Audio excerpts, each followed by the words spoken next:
All right, welcome back to the Nikki Clarke Radio Show on wearehotline.net.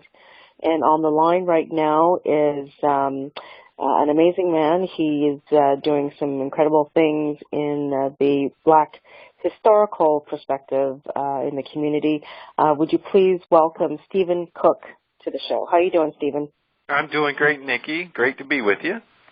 Thank you. Thank you so much for having some time to, chat with us. And I met you face to face. I know we've been corresponding online, but saw you at the amazing Canadian Black History Summit just not too long ago, maybe over a week ago, and it was so great to see so many people come out to support this venture. Over 500 people came out to understand, what was going on with the Freedmen's Bureau and all the many narratives that were shared that day about, family searches and that. And one of the great things of our Black history is Uncle Tom's Cabin. So can you talk a little bit about your background leading up to how you're a part of that initiative right now? Well, I've got a strong connection to Uncle Tom's Cabin historic site. We're here in Dresden, Ontario, so we're kind of sandwiched between Windsor and London, and this is where my family comes from. So I'm fifth generation descended from ancestors who came up by way of the state of Virginia on the Underground Railroad and eventually settled here. Yeah, they eventually settled here in this little old town of Dresden, 2,700 people strong. So I was raised here, went to public and high school here, and during I think it was my last 2 years of high school. We're going back over a quarter of a century now, Nikki, so my memory's not so great. But that's when I first started working here. I started as just a tour guide, and at that time I had the great fortune and the blessings to work under Barbara Carter. Barbara Carter is a great-granddaughter of Josiah Henson, and for those that know history, they know that Josiah Henson is the real Uncle Tom. So she was a descendant of him, and I was able to glean a lot of the history right from her. So that was really, really rewarding. And so I went to school at Carleton University in Ottawa for broadcast journalism, and then finished up there and went to radio broadcasting in Fanshawe College in London. So each year that I came back for summer to raise money, I'd always come back to the museum, right? And then when I was finished all my studies and kind of thinking about what do I want to do with the rest of my life, this was always at the top of that list, was sharing our history and spreading it in a global manner. So that's why I decided to invest my efforts into working here throughout the many years, as I say, over 27, 28 years now, and it's become one of the most rewarding decisions that I've ever made. So I'm very pleased with it and happy to share the information and the history with those that come through our doors. Okay, fantastic. Now, let's talk about the history of Uncle Tom's Cabin. Yeah, it's an exciting history, a broad history. You know what the first image is coming to my mind, Nikki? It's of the Jeffersons. You remember the television show? I sure do. Yeah. Sherman Hemsley and Wheezy. That's right. And I remember watching an episode of that, and I think it was called Somebody's Uncle Comes to Visit. I can't remember the exact title of it. And during that particular episode, Sherman Hemsley, or George Jefferson, he kept referring to Louise's uncle as an Uncle Tom because he came up from the South to visit them, and he was a butler for a white gentleman down in the South. And so George kept calling him Uncle Tom, and finally the uncle had enough of it, and he said to him, "George, do you know who Uncle Tom really was?" And George didn't know. So for a minute on network television prime time, they talked about Josiah Henson. They talked about the settlement that he started here in Dresden and him escaping on the Underground Railroad to make it here. And I thought, wow, look at that. Somebody on that writing crew took the time to research the history, and they incorporated it into a comedic storyline. And I just thought that was really amazing, you know? And so when I think about Henson's life, I think about him being born into slavery in Charles County, Maryland, and working his way up to become an overseer on a plantation there. But during that time, he had several struggles. I remember in his autobiography, he talks about stealing food and stealing the chickens from the coops and taking them back to share with those people on the plantation who didn't have enough to eat. And that was the compassion that he always had right from day one till coming up here to Canada and starting a settlement for these former refugees.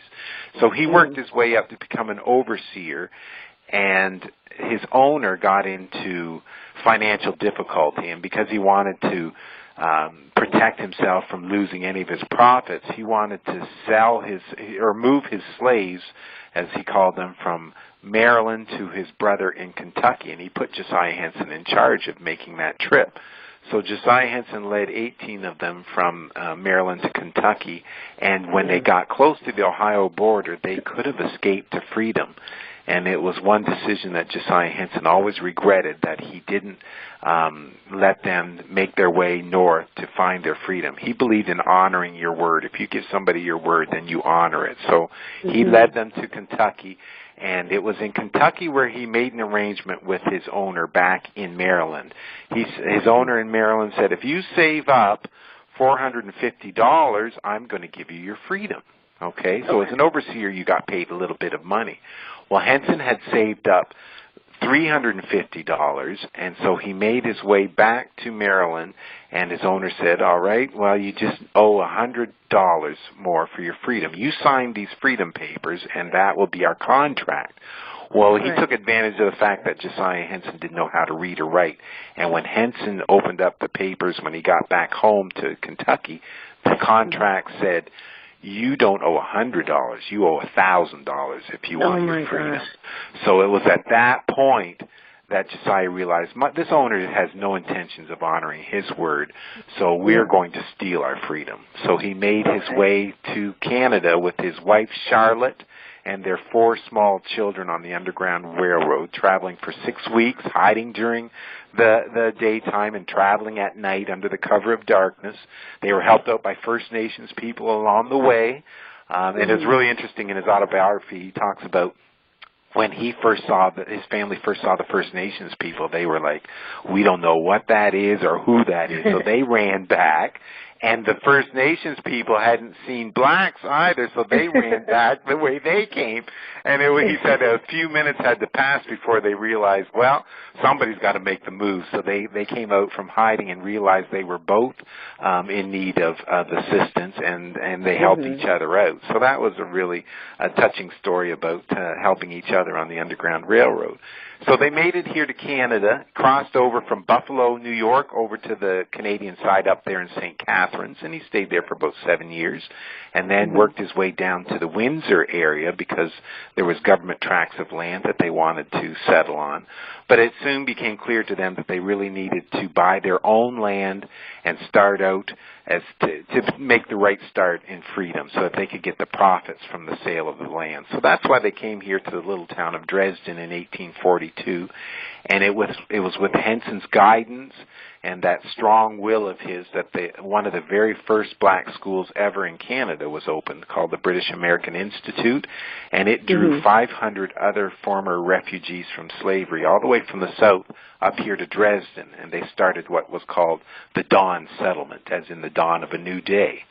And to raise money, Henson went to England 3 times in his life, and on his 3rd trip, he met Queen Victoria. She had read this very famous novel, Uncle Tom's Cabin, and when she heard that the man who the character of Uncle Tom was based on was going to be in her country touring and raising funds, she invited him to Windsor Castle, where he spoke with Queen Victoria and told her all about his life. And then he returned here to Canada and it was one of the highlights of his life. He was able to go back to where his mother was buried down in Kentucky, and he met the president at the time, Rutherford B. Hayes, and lived out the rest of his life quietly here in Dresden, and died at the ripe old age of 89 years. So in a nutshell, I guess, Nikki, that's the Henson story, and the story that we tell here at Uncle Tom's Cabin Historic Site. Okay, wonderful. Now, how many people visit the site, really? Say that again, sorry? How many people visit the site?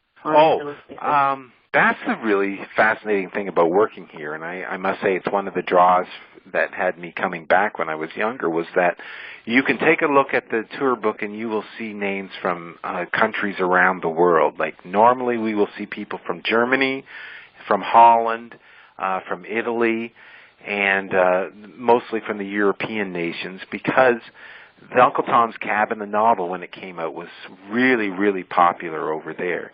And so when they're coming and touring Canada, this is one of the highlights of their trip. But in a season, we'll see close to 10,000 people that come through our doors to hear about Henson's life and to study the life of early black settlement here in Ontario. Okay. And in terms of the reach, how often are the doors open for the site? Is it open year-round? What are your hours of operation? That's a good question to bring up, especially at this time, because we just made the decision that we do have our regular season, which is Victoria Day weekend, middle of May, through till the last week in October.